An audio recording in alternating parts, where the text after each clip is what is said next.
Pakistan has no money for imports. Pakistan's descent into total chaos. Things are bad when people start fighting for food. Food department had run out of its wheat stock. The perfect storm was hovering over Pakistan. Pakistan का खाना खत्म हो रहा है। पाकिस्तान पिछले 50 सालों के worst economic crisis से गुजर रहा है। पूरे देश के पास सिर्फ अगले 3 हफ्तों के इंपोर्ट्स का पैसा है और उसके बाद दी एंड। पाकिस्तान में क्या हो रहा है? पाकिस्तान में लोगों को खाने को नहीं मिल रहा। पाकिस्तान में आटे की दानों में लोग लगे हैं, मर रहे हैं। पाकिस्तान दिवालिया हो गया है। ये तमाम बातें हैं जो कि हमें सुनने को मिल रही हैं, लेकिन क्या वाकई ऐसा है? पाकिस्तान में क्या हो रहा है? आज की वीडियो में आपको इस बारे में कुछ हकाइक से आगाह करेंगे। मैं हूं सरफराज राजा।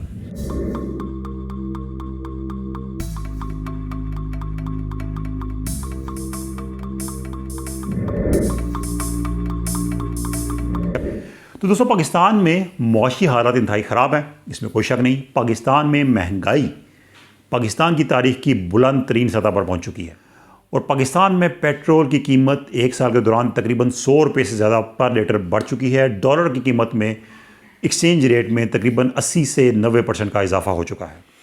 लेकिन दोस्तों, जो पाकिस्तान के बारे में पिक्चर बताई जा रही है वो भी बिल्कुल ठीक नहीं। पाकिस्तान दिवालिया नहीं हुआ क्योंकि पाकिस्तान की हुकूमत ने डिफ़ॉल्ट डिक्लेयर नहीं किया। पाकिस्तान का सबसे बड़ा मसला पाकिस्तान की अदायगियाँ हैं जो कि उसने अगले आने वाले दिनों में करनी है। पाकिस्तान के इस वक्त फ़ॉरेन एक्सचेंज रिज़र्व जो हैं, ज़र मुबादला के ज़खायर, वो 4 अरब डॉलर से ज़्यादा हैं। लेकिन पाकिस्तान ने अगले 1 साल के दौरान कर्ज़ और उसके सूद की जो अदायगी है पाकिस्तान ने अगले 1 साल के दौरान करनी है वो तकरीबन 22 अरब डॉलर्स है। पाकिस्तान का सबसे बड़ा मसला उसकी अदायगियाँ हैं। तो अब ये सूरत हाल है कि पाकिस्तान की हुकूमत कोशिश कर रही है कि वो IMF के साथ अपनी डील फाइनल कर ले, जो कि हतमी मराहिल में है।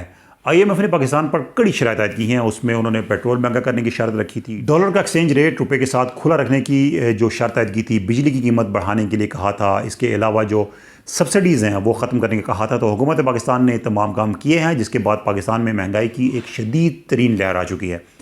पाकिस्तान में दोस्तों आटे का जो बहरान है, जैसा कि बताया जा रहा है कि पाकिस्तान में लोगों के पास आटा नहीं खाने को, तो ये बात बिल्कुल दुरुस्त नहीं। पाकिस्तान में आटा मिल रहा है, पाकिस्तान में आटा वाफर मिकदार में मिल रहा है और पाकिस्तान में पंजाब और दीगर जो इलाके हैं वहाँ पर बड़ी मिकदार में गंदम काश्त होती है। आटा पाकिस्तान की अपनी पैदावार है। हाँ, आटे का महंगा होने के हवाले से है कि आटा काफ़ी महंगा हो चुका है और कीमतें तकरीबन डबल हो चुकी हैं। अब जो इत्तलात ऐसी आती हैं कि पाकिस्तान में आटे के हसूल के लिए लोग मर रहे हैं, तो ये बात भी दुरुस्त है। लेकिन ये बात कैसे दुरुस्त है कि पाकिस्तान में हुकूमत ने ऐलान किया है कि रमज़ान के महीने के दौरान लोगों को फ्री आटा दिया जाएगा, मुफ्त में आटा तकसीम किया जाएगा गरीब लोगों में। तो अब जिन इलाकों में जहाँ पर आटा तकसीम होता है, आटे के जो डिस्ट्रीब्यूशन पॉइंट्स हैं वहाँ पर लोगों का रश लग जाता है, लोग वहाँ पर बड़ी तादाद में इकट्ठे होते हैं, भगदड़ मचती है और उस भगदड़ में अब तक तकरीबन 6 लोग अपनी जान से जा चुके हैं।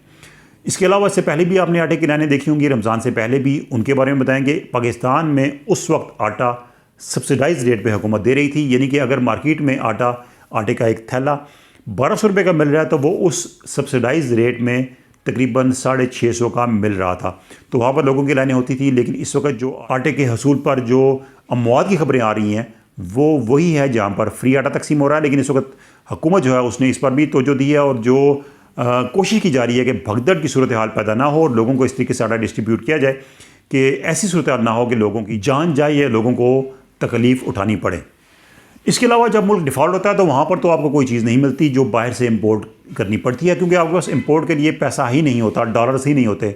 लेकिन पाकिस्तान में जो इंपोर्टेड अशिया हैं वो मिल रही हैं, महंगी हो चुकी हैं। उसकी वजह यह है कि डॉलर का रेट काफ़ी बढ़ चुका है और वो तमाम अशिया पाकिस्तान में दस्तयाब है महंगे दामों पर, लेकिन मिल रही हैं। पेट्रोल पाकिस्तान में मिल रहा है, पेट्रोल की कहीं भी शॉर्टेज नहीं है और पाकिस्तान में पेट्रोल की कीमत बढ़ चुकी है। इस वक्त पाकिस्तान में जो लेटेस्ट प्राइस है पर लीटर वो 272 रुपये पर लीटर प्राइस है पेट्रोल की और तकरीबन 300 रुपये पर लीटर डीजल की प्राइस हो चुकी है। लेकिन ये पेट्रोल और डीजल पाकिस्तान में जितना आप चाहें आपको मिल रहा है। तो पाकिस्तान में किसी चीज़ की किल्लत नहीं, महंगी हैं लेकिन चीज़ें मिल रही हैं। तो ये कहना कि पाकिस्तान में लोग महंगाई से मर रहे हैं तो ठीक है, लेकिन पाकिस्तान में चीज़ें नहीं मिल रही तो ये बात गलत है। पाकिस्तान में आटा भी मिल रहा है, पाकिस्तान में पेट्रोल भी मिल रहा है और पाकिस्तान में तमाम वो चीज़ें जो कि बाहर से इंपोर्ट होकर पाकिस्तान में आती हैं वो पाकिस्तान में मिल रही हैं। पाकिस्तान में डिफ़ॉल्ट से बचने के लिए हुकूमत ने जो IMF से रिजू किया था, IMF ने पाकिस्तान पर कड़ी शराइत आयद की थी और उसमें IMF ने पाकिस्तान में पेट्रोल महंगा करने का कहा था, बिजली की कीमतें बढ़ाने का कहा था, पाकिस्तान में जो डॉलर एक्सचेंज रेट है रुपए के साथ उसको मार्केट में ओपन छोड़ने का कहा गया था, यानी कि मार्केट रेट पे उसको छोड़ने का कहा गया था। ये तमाम चीज़ें पाकिस्तान की हुकूमत ने की हैं और इसकी वजह से पाकिस्तान में महंगाई की बड़ी शदीद लहर आ चुकी है। अब पाकिस्तान की हुकूमत कुछ जो कर्ज़े देने हैं, अदायगियाँ करनी हैं फौरी तौर पर, उनको रीशेड्यूल करा रही है। कुछ रीशेड्यूल्स हो चुके हैं और कुछ रीशेड्यूल करने के लिए बात हो रही है। इसके अलावा पाकिस्तान को इस बात को उम्मीद है कि अगर IMF के साथ पाकिस्तान की डील हो जाती है फाइनल, तो कुछ दोस्त मुल्क हैं जिन्होंने कमिटमेंट की हुई है कि अगर IMF से पाकिस्तान की डील होती है तो वो पाकिस्तान को इमदाद या कर्ज देंगे। तो हुकूमत पाकिस्तान इस उम्मीद में है कि अगर पाकिस्तान की IMF की डील होती है तो दीगर जो पाकिस्तान को दोस्त मुल्क हैं वो मदद करते हैं, तो पाकिस्तान जो अदायगी हैं वो करने के काबिल हो जाएगा। और पाकिस्तान ने अभी तक इस अज़्म का इज़हार किया है कि तमाम की तमाम अदायगियाँ पाकिस्तान जो ड्यू है वो करेगा। लेकिन इस माशी बहरान के अलावा पाकिस्तान में इस वक्त सबसे बड़ा मसला जो बना हुआ है हुकूमत के लिए चैलेंज है, वो पाकिस्तान का सियासी और आइनी बहरान है। वो क्या है कि पाकिस्तान में 2 असम्बलियाँ तो तहलील हो चुकी हैं, पंजाब और KP के, खैबर पख्तूनख्वा। यहाँ पर PTI की हुकूमत थी और इमरान खान ने ये असम्बलियाँ तहलील करवा दी थी। अब पाकिस्तान का आइन ये कहता है कि कोई भी असम्बली तहलील हो तो उसके बाद वहाँ पर 90 रोज़ के अंदर इंतखाबात होना ज़रूरी हैं। तो ये 2 असम्बलियाँ तहलील हुई थी मिड ऑफ जनवरी में और यहाँ पर मिड ऑफ अप्रैल में इलेक्शन होना ज़रूरी है, लेकिन अभी तक इंतखाबात नहीं हो सके। अब यहाँ पर सूरत ये है कि सुप्रीम कोर्ट ने इंटरवीन किया था और सुप्रीम कोर्ट ने डेट्स दिलवाई थी। 30 अप्रैल पंजाब में और 28 मई खैबर पख्तूनख्वा में इलेक्शन की डेट थी, लेकिन उसके बाद इलेक्शन कमीशन ने स्टेक होल्डर्स के साथ, हुकूमत पाकिस्तान के इदारों के साथ इजलास किए, मुशावरत की और उसके बाद ये शेड्यूल मुलतवी कर दिया गया। इलेक्शंस अक्टूबर तक मुलतवी कर दिए गए। वजह यह है कि पाकिस्तान में अक्टूबर में दोबारा आम इंतखाबात होने हैं और अगर अभी इंतखाबात होते हैं और फिर दोबारा इंतखाबात होते हैं तो तकरीबन जो इंतखाबी खर्चा है वो डबल हो जाएगा। अरबों रुपए पाकिस्तान में इलेक्शन पर आते हैं, 50 अरब से ज़्यादा इस वक्त तखमीना है, अंदाज़ा है कि पाकिस्तान में इलेक्शन पर खर्च जाएगा। तो अब अगर इलेक्शन होते हैं तो उस पर वही खर्चात होंगे ऑलमोस्ट। उसी तरीके से सिक्योरिटी डिप्यूट करनी पड़ेगी, फ़ौज को डिप्यूट करना पड़ेगा, पुलिस डिप्यूट करनी पड़ेगी, इंतखाबी अमले को ट्रेनिंग करके भेजा जाएगा, बैलेट पेपर्स, सारे खर्चात ऑलमोस्ट उतने ही होंगे। तो अगर 2 बार मुल्क में इंतखाबात होते हैं तो ये ख़र्चा डबल हो जाएगा। इसलिए इलेक्शन कमीशन ने अब ये फ़ैसला किया है कि इस इलेक्शन को मुलतवी कर दिया जाए और एक ही बार पूरे मुल्क में इंतखाबात कराए जाएँ। तो अब इलेक्शन की डेट 8 अक्टूबर तजवीज़ की गई है, जहां पूरे मुल्क में तमाम सूबों के इलेक्शन और मरकज़ के इलेक्शन एक साथ होंगे। लेकिन इसमें एक सबसे बड़ी जो पेचीदगी है वो ये है कि सुप्रीम कोर्ट ने इंटरवीन किया था और सुप्रीम कोर्ट ने कहा था कि इंतखाबात मुकर्ररा 90 दिन के अंदर कराए जाएँ।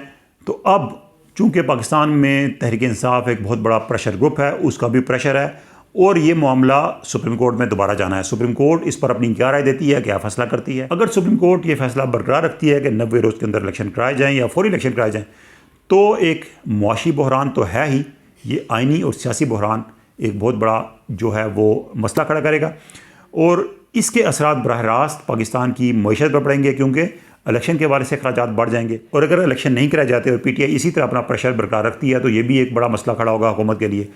तो ये एक बहुत बड़ा चैलेंज है, मुआशी मैदान में तो है ही, लेकिन सियासी और आइनी बहरान जो है ये हुकूमत के लिए एक बहुत बड़ा चैलेंज बना हुआ है और इससे निपटना हुकूमत के लिए मुआशी बहरान की निस्बत ज़्यादा मुश्किल इस वक्त महसूस होता है। तो मुआशी बहरान से निपटने के लिए तो हुकूमत ने जो इक़दाम किए हैं वो तो सामने हैं, उस पर हुकूमत पुरअज़्म भी है कि ये जो मुआशी बहरान है ये टल जाएगा। लेकिन सियासी बहरान के हवाले से बहुत गैर यकीनी है, आइनी बहरान के हवाले से बहुत ही गैर यकीनी की सूरत हाल है कि क्या होता है, क्योंकि इसमें बहुत सी अनसर्टेनिटीज़ हैं जो कि मुआशी सूरत हाल पर भी रिफ्लेक्ट कर रही हैं और मुल्क की मईशत को भी मुतासर कर रही हैं। तो आने वाले दिनों में क्या होता है इस हवाले से हम भी अपडेट लेते रहेंगे और आपको भी अपडेट करते रहेंगे। आज की वीडियो में कोशिश ये की कि जो पाकिस्तान के हवाले से एक परसेप्शन डेवलप हो रहा है दुनिया में, क्या वो हकीकत पर मबनी है या नहीं, इस हवाले से आपको हक़ाइक़ बताने थे। आज की वीडियो शेयर किया, दोस्तों से शेयर कीजिएगा, लाइक कीजिएगा और कमेंट से अपना फीडबैक ज़रूर देना है। अल्लाह हाफिज़।